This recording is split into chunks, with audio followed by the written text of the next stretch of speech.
Welcome to Wormania! Learn everything you ever wanted to know about worms. Featuring Mary Applehop as Worm Woman. With Billy B and the Brennan Kids. Have you ever seen a leaf disappear into the ground? It was probably a worm, yes, pulling that leaf down. Dad, what are you watching? I'm watching a worm drag a leaf across the ground. Why are you watching a worm drag a leaf across the ground? Because it's fascinating. So I thought I'd just have to write a song about it. Fascinating? Yeah. That's right. I couldn't agree with you more, Billy B. Who said that? I did. I'm Mary Applehoff, the worm woman from Kalamazoo, and I speak for the worms. Dad, she just talked to us. How did she do that? Call it magical, call it techno-mystery. Let's call it following the script, Dad. Ah, number one son speaks the truth. Anyway, Dad, I need a ride over to Jessica's. And since James failed his driving test... Well, excuse me. That leaves you, Dad. Can I get a ride? Sure, as soon as I get done writing the song. How long is that gonna take? About a half hour, or maybe shorter if you both help me. That's what you get when you have a songwriter for a father. Have you ever seen a leaf disappear into the ground? Was probably a worm, yes, pulling that leaf down. What's the worm gonna do with that leaf? It's going to eat it. Yeah, so when a worm needs something to munch, it drags a leaf down into its hole for lunch. Yeah. Ooh, I like it. So what are we talking about? Yes, We're talking about worms. What are you singing about? We're singing about worms. What's the big deal about worms? Tell him, worm woman. Hi, Julian. We're talking about worms because they're so valuable to the entire natural world, and that includes people. Prove it to him, worm woman. Okay, meet me out in the yard. Where did she go? Well, you heard her. She said meet her outside. Yeah, you expect me to believe that? Let's go and find out. Come on. Let's go, Jules.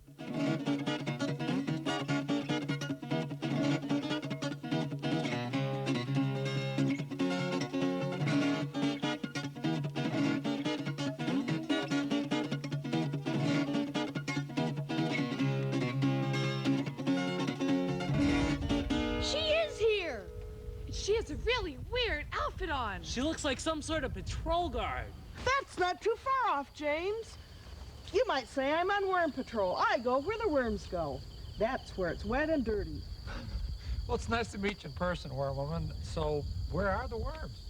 We'll just follow the worm sign. What's the worm that? sign? Yeah, what's worm sign? Well, come on over here and follow me.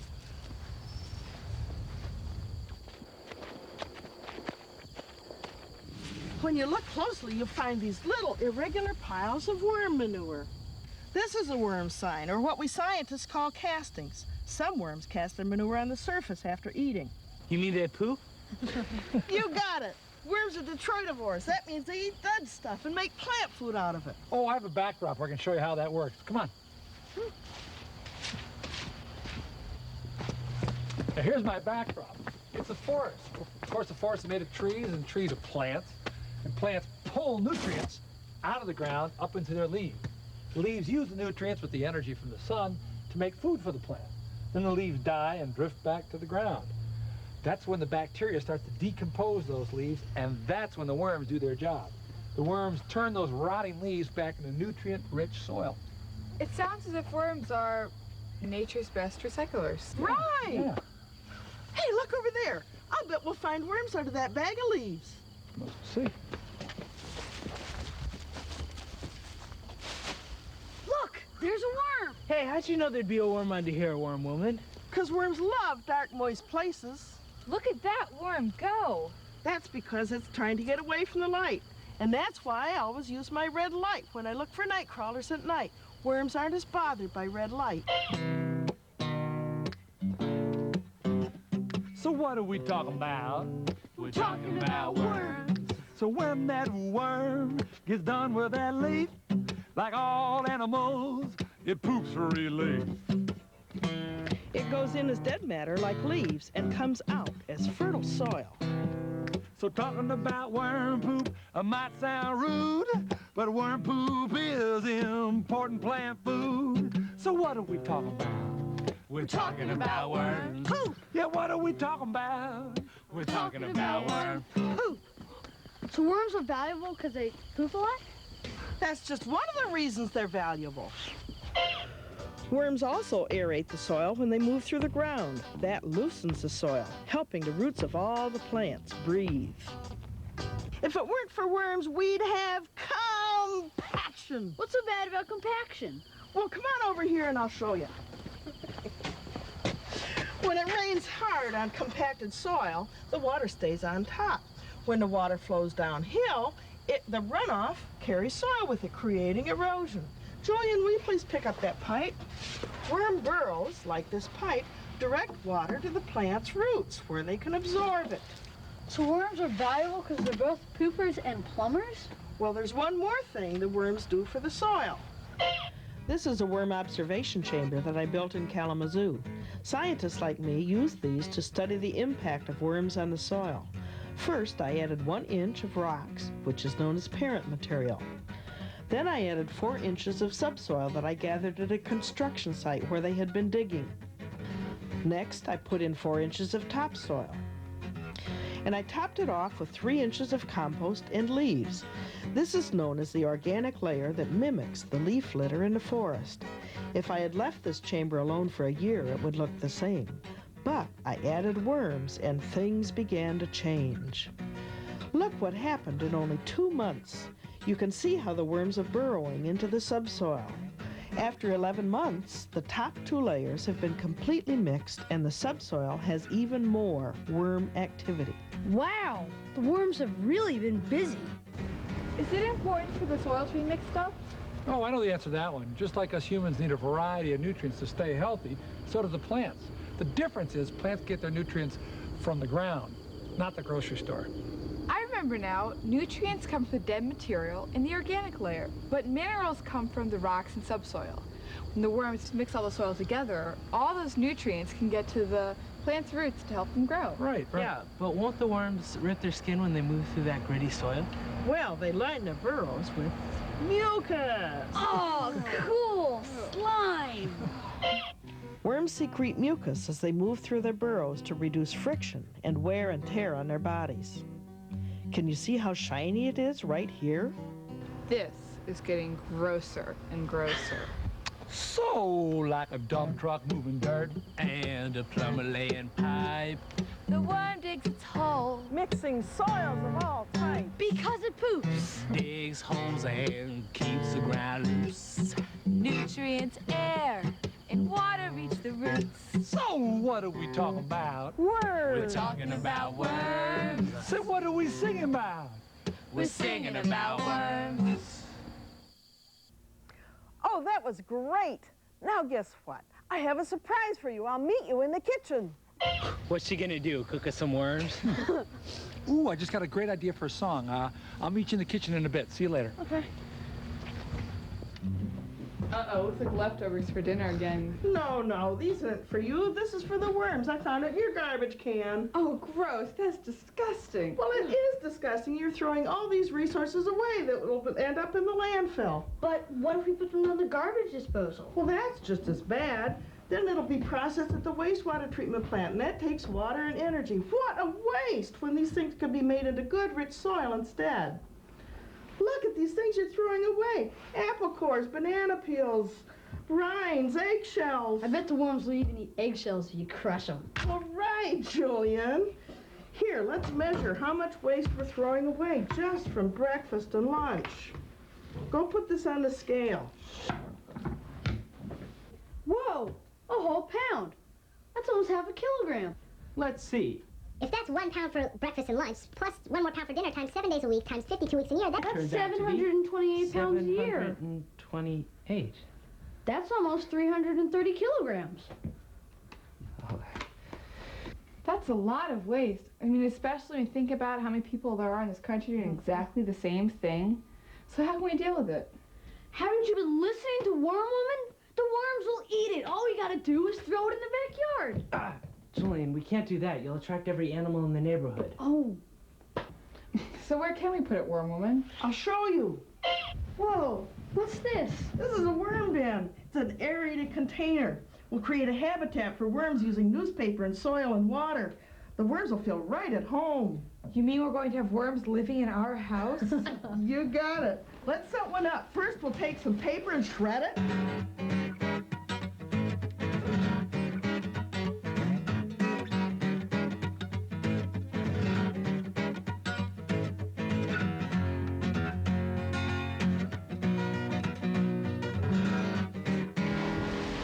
Oh, that'll make great bedding. The worms will eat it, you know. Okay, Julian, now you can sprinkle some garden soil on there. Sure.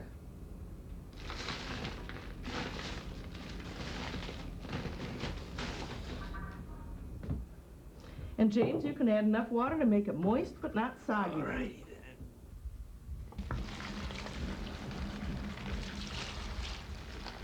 Good job. That's plenty, I think. Now, Shannon, you can mix it up with this worm fork. Okay.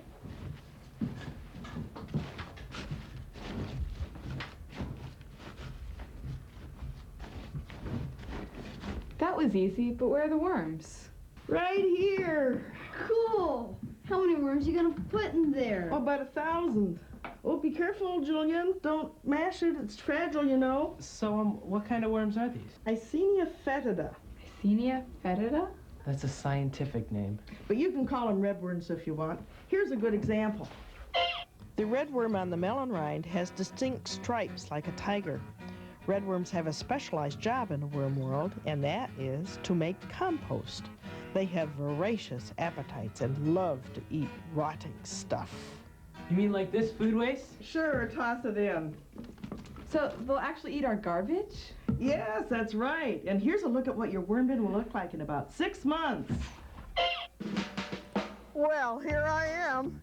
It's the first time I've ever been in a worm bin. Worms like to eat soft things like this melon. As you can see, the only thing left on it is the rind. But since they don't have teeth, they rely on bacteria to break down the food before they eat it. I like to say, worms eat my garbage. But it's probably more correct to say, worms eat the bacteria that eat my garbage. And as they eat up our garbage, we can use their poop, castings, as fertilizer in our garden. And it won't attract animals. Exactly. See how the organic material has turned this into rich soil? Yeah, quite a difference. What's that little yellow thing? That's a cocoon. So what is a cocoon anyway? Cocoons are where baby worms come from. So, how are they made? Adult worms produce them when they breed. They breed? Make babies? Oh, so we have both male and female worms in this bin? Well, in fact, each worm has both sexual parts. They're both? At the same time? They're hermaphrodites. Ooh, big word. Hey, I pay attention in biology class. Oh, so hermaphrodite means the worm is both a boy and a girl? Yes, in this case, it means that each worm produces both eggs and sperm. Hey, Julian, hit me with some slow jams. Oh, darling, I love you. Want to go on a double date? Your bro or mine? Pretty funny, James. Actually, night crawlers do visit each other's burrows before mating. So, how do they mate? Let me show you. When worms mate, they move together and overlap, head to head. That swollen band, called a clitellum, secretes slime which holds both worms together. Slime is so sublime. Okay. Now, as the worms are joined by the mucus, they exchange sperm, which are stored in a tiny sac in their bodies. When do they make the cocoon? After the worms separate. Later, the clitellum again secretes mucus that eventually hardens to form the shell of the cocoon. Like my clay ring? Right. Your finger represents the worm, and this ring represents the cocoon. As the cocoon slides down the body, it passes over the ovaries and sperm sacs where it picks up eggs and the sperm needed for fertilization. The cocoon then slips off the end of the worm, closing off on both ends. Like this? Exactly. And the sperm fertilize the egg inside the cocoon. Let's take a look at the real thing. These are actual cocoons, about as big as a grain of rice. See how translucent they are? Does that mean you can see through them? No, that means the light can pass through them. Right again. Worms, making worms. It's mating time. I said worms, exchanging sperm, locked together with slime. V. Clyde, tell 'em that mucus flow. The mucus hardens, then the cocoon grows. Like a ring, it moves off the worm, gathering the eggs and the sperm. Oh, worms, making worms. It's mating time. I said worms, exchanging sperm, locked together with slime. The cocoon slips off the front of the worm, filled with fluid, eggs and sperm. Then the eggs are fertilized and the cocoon has little worms inside. Oh, worms, making worms. It's mating time. I said worms, exchanging sperm, locked together with slime. I said worms, making worms. It's mating time. I said worms, exchanging sperm, locked together with slime. Now here's a cocoon after several weeks. Can you see the baby worms moving inside? Look at those segments. Looks like some kind of alien. Just the opposite, actually, given the fact that a worm spends its entire life in the ground. If ever there was a true earth creature, this is it. Those moving bands are segments? Yes, sirree, Bob. Now look at this one. See the beating blood vessels? And now for the big moment. After a few weeks, the cocoon will hatch. Aw, now isn't that cute? I don't know, Worm Woman. Calling them cute is kind of a stretch to me. Well, I guess they've just wormed their way into my heart. Oh, gosh. Hey, that's why I'm the Worm Woman. Now let's take a look at how the worm uses hydraulics to move. James, will you please fill this balloon with water? Gladly. Like humans, a worm's body is made of water and muscles. Like this? I only see bones, Julian. Where's the muscle? This is muscle, Shannon. Not big and bulky like a weightlifter's, but it's definitely muscle. You see, Julian's muscles are attached to his bones. A worm has no bones, but it does have two kinds of muscles. Circular muscles, which go around the worm, and longitudinal muscles, which extend the length of the worm. This balloon represents two segments of a worm's body, and my hands are the worm's circular muscles. Just like this balloon, the worm's body is filled with water. Contracting the circular muscles squeezes the water into the next segment, forcing it to extend. The pressure created by contracting the circular muscles is called hydraulic pressure. Now let's take a look at a real worm using hydraulics. Hydraulics? Well, hydraulics is liquid moving under pressure. Now let's see how a worm's longitudinal muscle works. A muscle works by contracting or getting shorter. In between contractions, it relaxes, getting longer. With the rubber worm, let's pretend that all the circular muscles are contracting, forcing the longitudinal muscles to relax. See how the head moves forward? Now, if the longitudinal muscles contract, what happens to the tail end of the worm? The tail end moves forward. Right. Now let's look at the real thing. So let me see if I've got it. The worm alternately contracts the circular muscles and the longitudinal muscles, causing the front end to bulge forward. That's right. You're really catching on. So what holds the front end of the worm to the surface? I mean, they don't have fingers to help them. They don't have fingers, but they do have little bristles that act like hooks, sort of like Velcro. These bristles hold one end of the worm down while the other end moves. Let's take a look at some of the different kinds of bristles, called setae, that help worms move. Most of the worms in the northern United States and Canada have 4 pairs of setae on each segment, like this one. Look at the difference in the setae on this worm. There's a million setae, and they're all the way around the worm. That's true.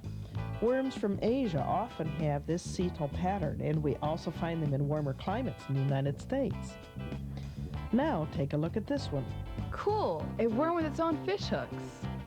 I like to call this one bristlebutt, and it's found in tropical countries deep within the soil. Yeah, it looks like the ultimate all-terrain worm. But no matter what they look like, CT act like little brakes against the surface, holding that part of the body down while another part moves. Who's that moving through the darkness under cover of the night? Segment squeezing, CT breaking. It's the worm avoiding light. Relax and contract and extend the front end. Squeeze and release those bristle brakes, please. CT traction, hydraulic action. It's the squirming worm physiology. Ooh. I also think that CT may have another purpose, although it's never been fully proven. Doesn't it look as if the CT are collecting food as the worm moves? This worm certainly seems to be using its CT like a lint brush to gather up all sorts of plant matter. Who's that moving through the darkness under cover of the night? Segment squeezing, CT breaking. It's the worm avoiding light. This worm sees you and it's ready to bite. Cool it, Julian. Actually, Julian, a worm has no eyes and it doesn't have teeth, but it does have a mouth. Well, how can they find their food if they can't see? By sense of touch. Oh, so kind of like when Shannon's reaching around the upper pantry for chocolate she's not supposed to eat? I'm gonna kill you. You're right on the money, Julian. Let's take a look. Here's the worm gathering food using its sense of touch.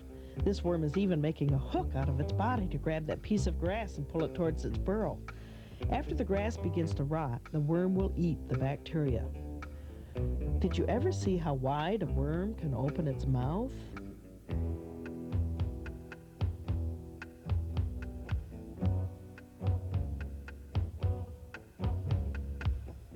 In the digestive tract, various organs process the food.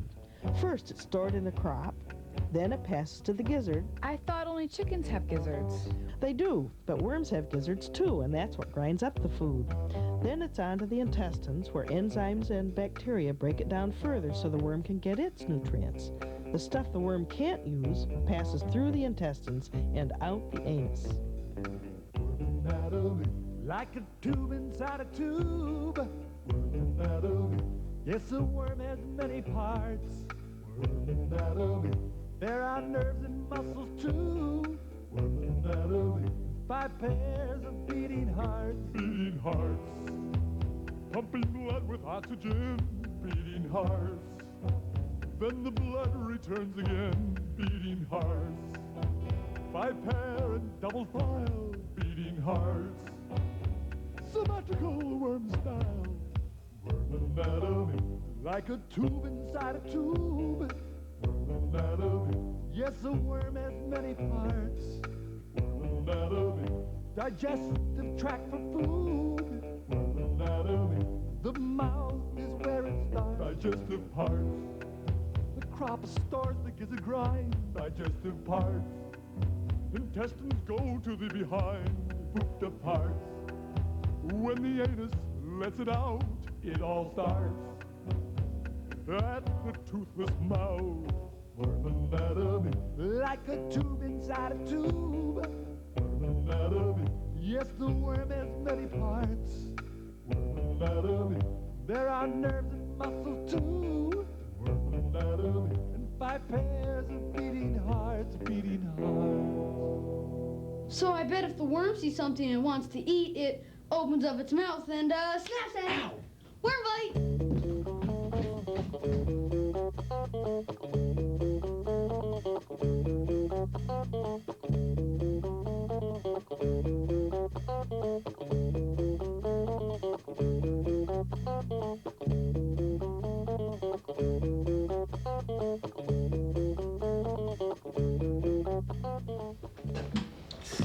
Bum, bum, bum, bum. Jules, what happened? He just learned a lesson in hydraulics. Oh, James. James, just wait until you go to sleep tonight. You're gonna wake up without a million worms in your bed. No, go dry off, Jules. Go ahead. Listen, Dad, I really do have to go to Jessica's. We have to leave now. I just got done doing the worm song. You guys want to hear it? Gee, I'd love to, Billy B, but I've got to go find the world's longest worm. Bye now. Have fun with your new worm, See you Ben. later. Thanks a lot. Bye, thanks. Oh. Dad, we have to go right now. You promised. But Jake, how about... I just remembered. I've got something important to do. Yeah, I don't get no respect around here. Come on, Dad! Have you ever seen a leaf disappear into the ground? It was probably a worm, yes, pulling that leaf down. So when a worm needs something to munch, it drags a leaf down into its hole for lunch. So what are we talking about? We're talking about worms. So when that worm gets done with that leaf, like all animals, it poops for relief.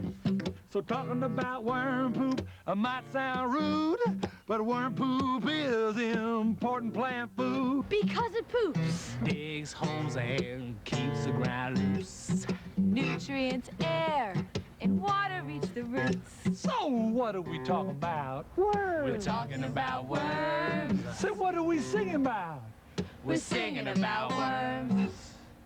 Ooh, I like it.